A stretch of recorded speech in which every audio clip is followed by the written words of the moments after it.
And away we go. It is the Nightcap, brought to you by Galactic Fried Chicken, right here on BearcatJournal.com. The website, www.galacticfriedchicken.com. You can order right there, have it delivered to your front door, pretty much anywhere inside the 275 loop, or you can stop down to Dayton, Kentucky, tell them to pump it up, save yourself 15% off of the Galactic goodness. All right, Aaron. Yo, what's up? There were some things today. Today was interesting. Today was today was very loud and very quiet at the same time. Before we get into all of that, okay. I want to set the stage for where we're going to go. Okay, first off, baseball 10-2.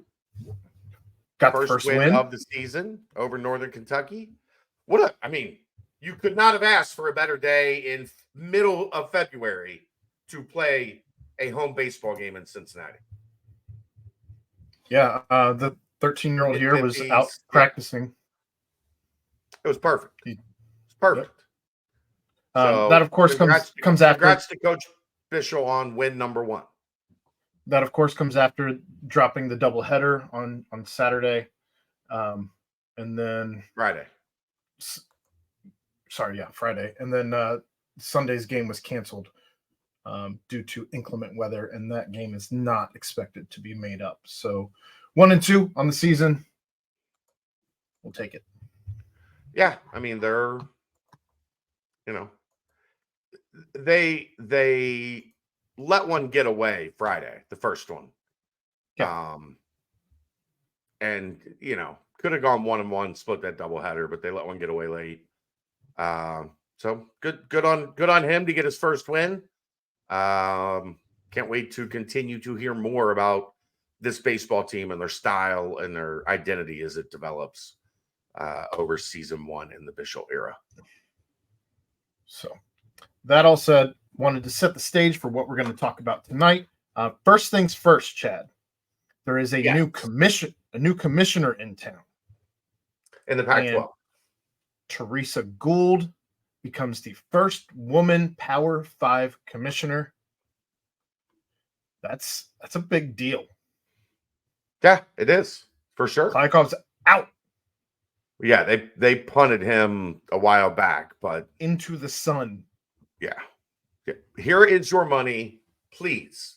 You did enough damage. Just go away. You don't have to go home, but you can't stay here. She, of course, will be representing all 2 schools in the Pac-12. No, it's the Pac-2. No, it's still referred to as the Pac-12. No, it's the Pac-2. I refuse to call them the Pac. I refuse to call Oregon State and Washington State the Pac-12. That's not happening. Are playing a Mountain West schedule. I'm not calling them the Pac-12. If you want me to call them the Pac something, they are the Pac-2. Look, whatever they're doing is working out, and as we'll discuss, but they are clinging on to the Pac-12 for dear life, and right now it's paying off. Today was kind of bad news for them. I mean, they're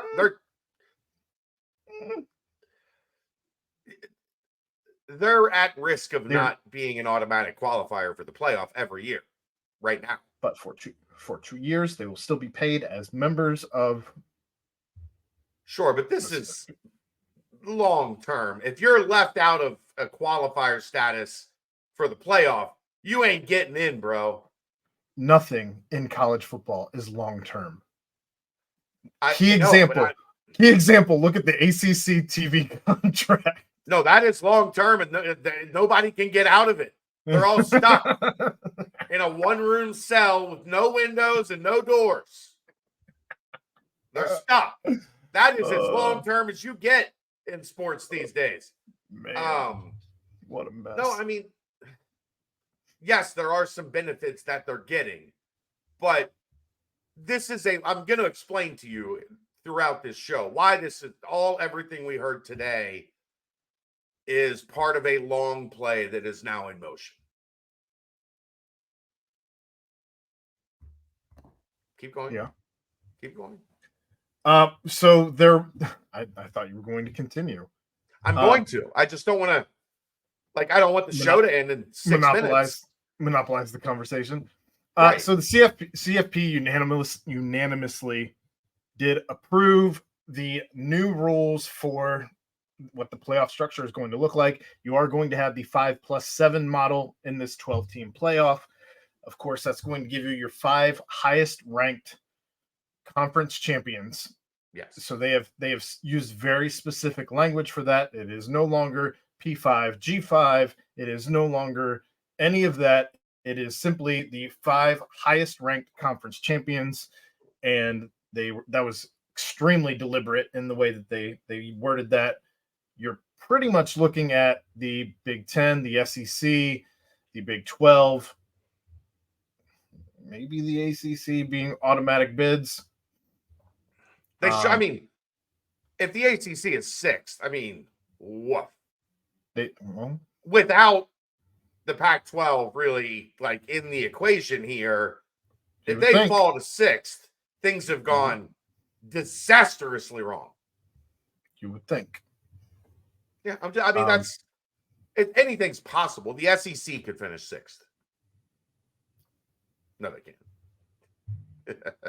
So you would assume, I think safely assume that that's going to give, given the Pac-2's Mountain West scheduling, I would think that you're probably looking at those 4 conferences and then the American being kicked in as the 5th.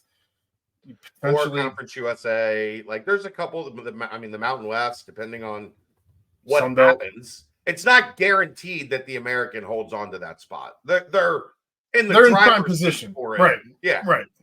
But things change pretty fast at that level, depending on what continues to happen with college football.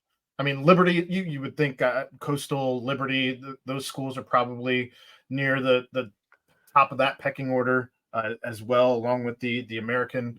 So hard to say.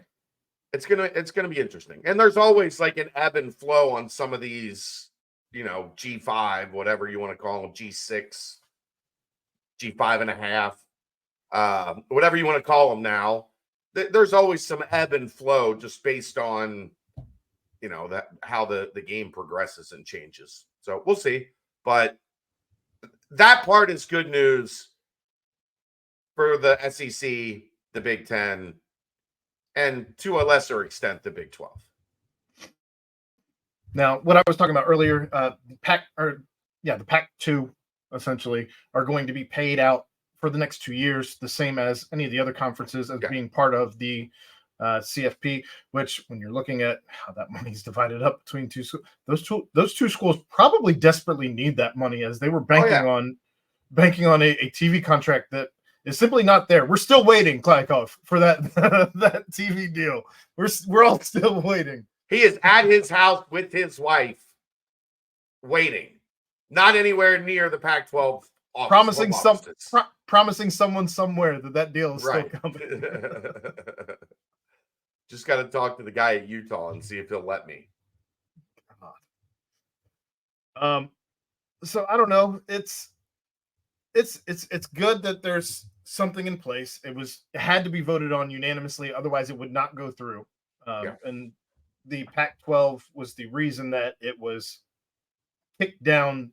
The can was kicked down the road for so long, as they were trying to get all their ducks in a row. I would think that they wanted to essentially boot Klykov and have a new commissioner before they agreed to anything in something that was going to be an agreement long term. So sure. So did you pay attention to the important parts? What they didn't say, some of the things they did not say out loud. Often. Some people said it out loud, but it wasn't the clear message. This is only good for 2 years. This is only in place until the next TV contract begins, and that's in 2 years.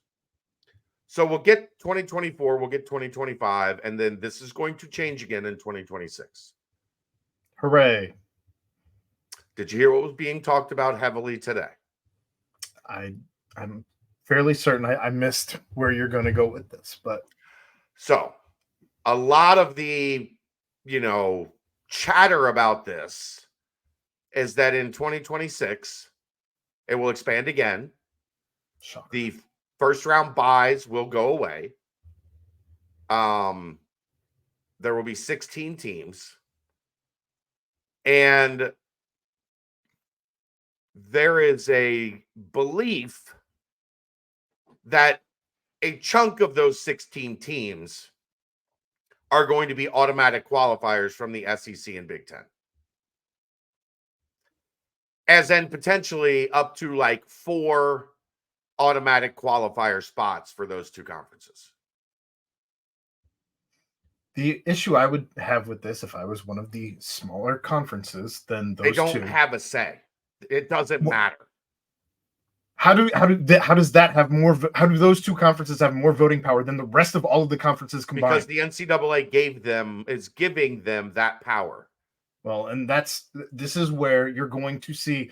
I've said this for some time, but I think that college football is beginning to cannibalize itself, and you are going to lose interest. Not really. Okay. Not really. Okay. As long as you still have Alabama and the main names at the top of the sport, Michigan, Alabama, Ohio State, Texas, Oklahoma, Florida, whatever, there's still going to be very, very high interest in college football. Will it be the same? No. Aaron, there's 32 teams in the NFL, and it's the biggest entity in the world. But there's always been, well, not always, but since the NFL really exploded, when was the last time there was expansion in the NFL? What, the Panthers? Carolina and Jacksonville, and that was when I was in grade school. Okay. So there's been 32 for as long as I know, but my point is their ratings are they dwarf college football, and they don't have to do it with 100 teams. I guess you could say Cleveland when they got their team back, and who else? It wasn't Carolina and Jacksonville. It may have been the Texans and Cleveland. Did they come in at the same time? I don't remember. Sorry, I'm getting lost in the weeds. But hey, back over here. Yeah. Stop looking at the squirrel. Hey, squirrel. This is going to be stupid. Probably, yeah. But it's going to be interesting to see how the because the Big 12 and the SEC are going to do this in one of two ways. They're going to just slowly continue doing what they're doing and separating the natural progression of separation from the pack. Or they're going to put their foot down and say, buck stops here. All that money is there because of us. And we're going to come in and make sure that we get, what's coming to us via these billion-dollar, trillion-dollar checks for the college football playoff. That go where? Directly to the conferences. If that's the case, I hope people just stop watching. They won't. This makes me so irrationally angry. The beauty of it is, like I've said all along, I don't think they could cut it at 32. I think it's going to end up somewhere around 60 because there are 60 sustainable markets in college football. Yeah. And they're not going to let markets in the broader scheme, they're not going to let a market like Cincinnati just die on the vine and not be a part of whatever else is happening. So you'll probably get 60, if I had to guess, ultimately at the end, that pull away and are their own entity, and then everybody else. You remember, there was a Division 1A and a 1AA. Now it's FBF and FCS. They're not the same thing for a reason, because these guys couldn't do it anymore with these guys. There's probably going to be a middle class of Middle Tennessee State and Coastal Carolina and Liberty and whatever, and they'll play for their own deal, and they'll get to call the shots for their division, which is what some of those people will want, Aaron, right? Because eventually you have to realize they're getting $70 million and we're getting $4 million. if you're at one of those G5 schools. Yeah. Something has to change. And I think this is the NCAA allowing the SEC and the Big Ten, and all indications are they would pull the Big 12 and pieces of the ACC together with them, and they would have their own sport. They'd have their own division. I think it all comes down to the fact that because people are clamoring for what these schools are going to do about the NIL and how you have donors that are tired of emptying their pockets, the schools are trying to figure out where the hell they're going to come up with more money. How do you come up with more money? You find more money. You sure go shake someone else down. So, and then you make sure that you're the person to get it instead of everybody. Everybody doesn't get that money. We get that money. Well, and that's essentially going to be the money that ends up going to the players, because that writing's on the wall. Yeah, it's coming. They're not going to be able to avoid that. Eventually, the payment system is going to have to go through the schools. Eventually. And I don't know when, but it's coming.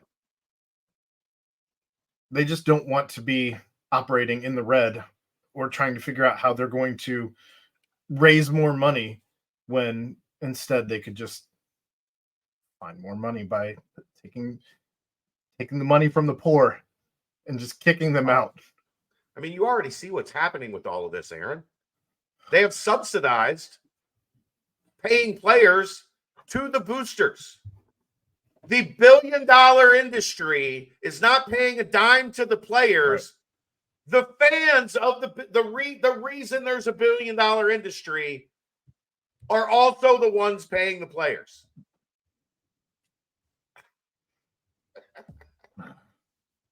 I hate everything. That's the truth of what's happening right now. They're building the buildings. They're paying the coaches. I know. And now they're paying the players, and the schools are just keeping the money. All of it. And using all of it every year. Every year. Yeah, there's no war chest, there's no surplus. They hit zero. You want to know why we talk about that all the time? They purposely spend 2-0 because they know it's all coming back the next year. But that's what's happening. It's going to go to 16. There are going to be multiple automatic qualifying spots for those two conferences. And, we'll see what they allow whether they go heavy-handed or if they're just nudging people down the road, which is kind of what they always do, right? They just nudge you down the road, and then you look back and you go, how the hell did we get here? And they've nudged you all the way down the damn road. And college football is no longer what you knew as a child. Yeah, that's just been in 2 years. Hell, the transfer portal and NIL, that's like a 2-year thing. That's not even been. We haven't even gotten a 5-year cycle on that yet. Well, we didn't even talk about the news from the NCAA boss who is against transfer limitations. He's now come out and said, no, we can't limit that. Why would we do that? Oh, okay. It's the same thing we told you a year ago. We don't pity the coaches who have to deal with this. No. How about this one, Aaron? This is not good. You have 58, UCF 47. That could be a damaging situation for the Bearcats' resume. Because UCF is right on that cusp of falling from quad 1 to quad 2 when you beat them there, and quad 2 to quad 3 when you beat them at home. Yeah, I don't worry about any of all that until the end. We're almost at the end. That's the thing. Yeah, we're not there yet. 2.5 weeks, basically 2.5 weeks from Selection Sunday. Win 4. Sure. We kind of have a business talking about this stuff. All right, that's going to wrap it up. We'll see you next time. That's the Nightcap, brought to you by Galactic Fried Chicken, right here on BearcatJournal.com. See ya!